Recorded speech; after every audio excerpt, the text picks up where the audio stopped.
তোমার কলম রাস্তা দিয়ে আসার সময় তোমার কলমটা পড়ে গেছিল। কলম ছাড়া পরীক্ষা দিবা কিভাবে? আমার কাছে 3টা কলম আছে। কলমের জন্য এইভাবে পিছন থেকে ডাক দিয়া তো কুফা লাগাই দিলেন।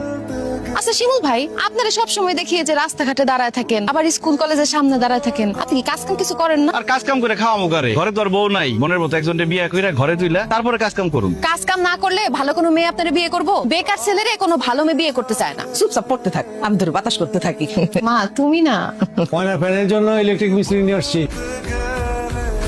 কি ব্যাপার শিমুল ভাই, আপনি কি ইলেকট্রিক কাজ করেন নাকি? না, তবে আজকে থেকে শুরু করছি। আজকে থেকে শুরু করছেন মানে? মানে তুমি না বলছো কাজ করতে, তাই ভাবলাম ইলেকট্রিক কাজ শুরু করি। দোয়া করো যাতে আমি অনেক বড় একটা ইলেকট্রিক মিস্ত্রি হতে পারি আর আমার মনের মানুষকে বিয়ে করতে পারি।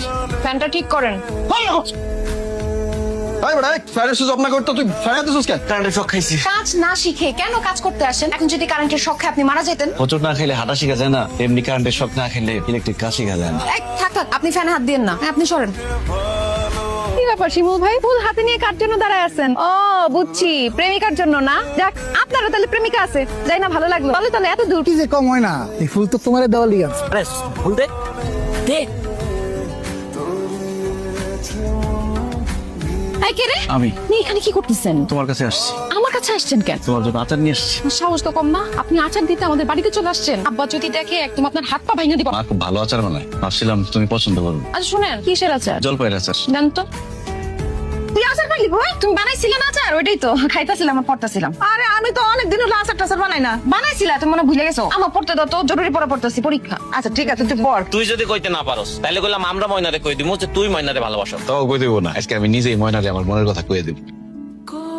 তমাল, ময়না কার সাথে গেল ভাইকে? সেইভাবে হাসতে হাসতে কথা কইতে কইতে গেল, আমি নিশ্চিত ওই পোলা ময়নার প্রেমিক। কিরে, কারে খুঁজোস? বুঝোস না, শিমুল ভাইরে খুঁজতেছে। আমি ধুর, কারে খুঁজি না, চল। আপনি তো একদম অমাবস্যার চাঁদ হয়ে গেছেন, আপনার কোথাও দেখাই যায় না। কি ব্যাপার, আজকাল কি নিয়ে এত ব্যস্ত? কি নিয়ে ব্যস্ত সেটা তুমি জেনে কি করবা? না, এমনি জানতে ইচ্ছা করলো। আগে তো দেখতাম কলেজের সামনে ব্রিজের ওইখানে দাঁড়ায় থাকতেন। যার জন্য দাঁড়ায় থাকতাম সে আরেকজনের সাথে বাইকে ঘুরে, দাঁড়ায় থেকে কি করবো? ও আচ্ছা, আরে ওইটা অন্য কেউ না, আমার ফুফাতো ভাই সেলিম। অনেকদিন পর বিদেশ থেকে বাড়িতে আসছে, বাইক নিয়ে আমার কলেজের সামনে গেছে। আমারে কইলো চল তোরে বাড়িতে নামাই দিই। তার মানে উনি তোমার ফুফাতো ভাই ছিল?